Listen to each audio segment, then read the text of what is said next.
I am your friend, Dr. Charles Apoki. I have been traveling extensively, preaching in different denominations, and I have monitored people for years, over a period of time. I've had young men that I taught in the Sunday school. I'm now seeing them in their 60s, and sometimes I also see pastors that have been pastoring for years. A lot of them seem to plateau. As they plateau, they start to decline with age. That is, their lives seem to stagnate when they are supposed to be at the peak of enjoying life and being productive. It is as if a lot of them are at the pool of Bethesda for all these years, 38 years, waiting for an angel to come and stir the water, and then the first person to enter gets healed. This time, maybe every person jumps in and get healed. Now, there was a man there. He gave all excuses. I have no man to put me, waiting for probability instead of taking action and seizing the moments of life. And Jesus said, take up your mat and go. That is, there was capacity in him and there was ability in him.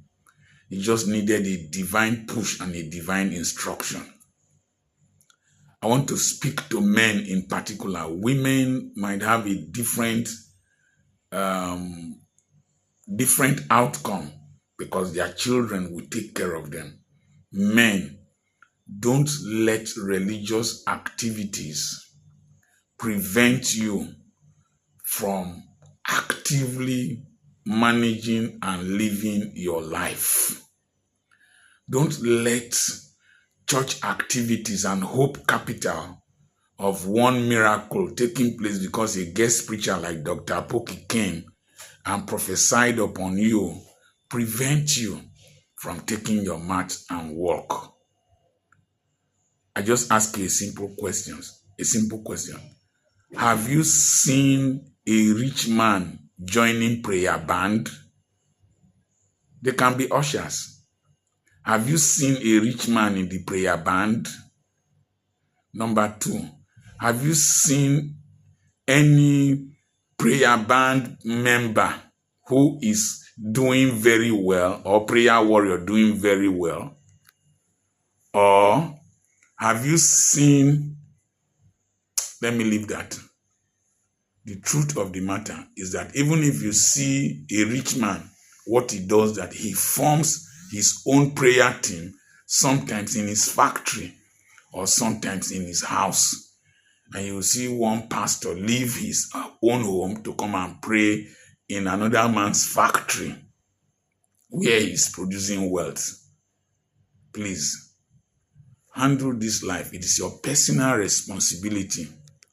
Church is not the pool of Bethesda. Try as much as possible. Serve God in different capacities, either in your local church or outside the church environment, but don't play with your life. Don't waste this life. You have only one once to live.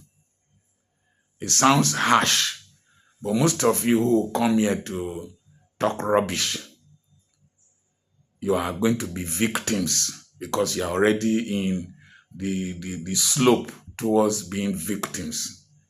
It's very, very sad to see people in old age who have been hoping and waiting on the miraculous. The miraculous is too probabilistic to live on.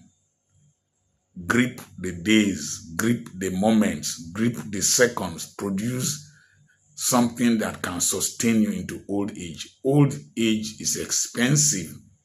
Old age is lonely for men. Old age is not the time to start running around to hustle. It can be very frustrating.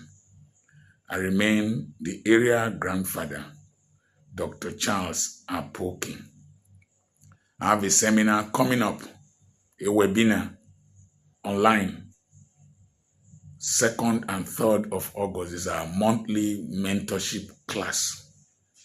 As you register, we will do the seminar and send you the recordings because people register from all over the world. That thing annoys some people. All over the world. I mean, all over the world. And I will send you the flyer if you send a message to +234 70 52 13 6763. I have land for sale in Delta State. I have lots of books. You can order them and we will send you the books through courier. I remain Dr. Charles Apoki. Remember the number again, +234 70 52 13 6763. God bless you. I've got to preach.